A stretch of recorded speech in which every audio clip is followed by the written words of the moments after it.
Me सुनीतामध्ये सुनीताचं vlog and सोर्समध्ये तुमचं सहर्ष स्वागत करते। मी आता चाललेली आहे पुन्हा रिटर्न, म्हणजे आताच्या गावावरून मी आता निघालेली आहे आणि बसले मी गाडीमध्ये। आता गाडीमध्ये म्हणजे माझं नेहमीचंच कोच सीसी म्हणजे केबिन चेअर AC आहे आणि मिळाली माझी ट्रेन।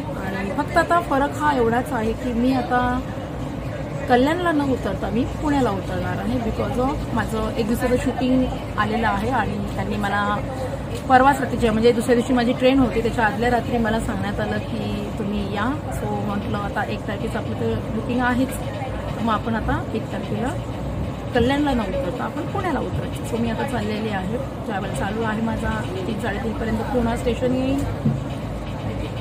निघताना थोडंसं नक्कीच वाईट तर वाटणारच ना। 4 वर्ष मी त्यांच्या छत्रछायेखाली वाढली, वडिलांचं प्रेम दिलं, ते माझ्या मामांना त्यांना आम्ही अण्णा म्हणायचो, त्यांचं काळजी बस झालं वाईट वाटतं असून।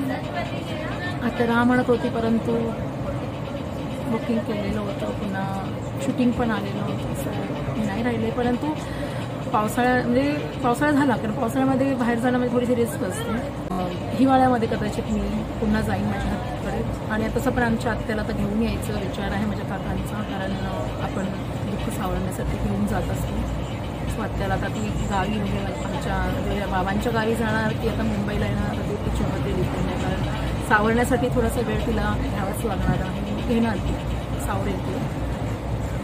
सो माझ्या आत्याच्या सुनानी म्हणजे माझ्या वडिलांनी मला माझं डाएट फूड जे होतं ते सगळं मला पॅक करून दिलेलं आहे। माझ्या बहिणी म्हणजे माझ्या आत्याच्या मुली, माझ्या आत्या बहिणी, त्यांनी सुद्धा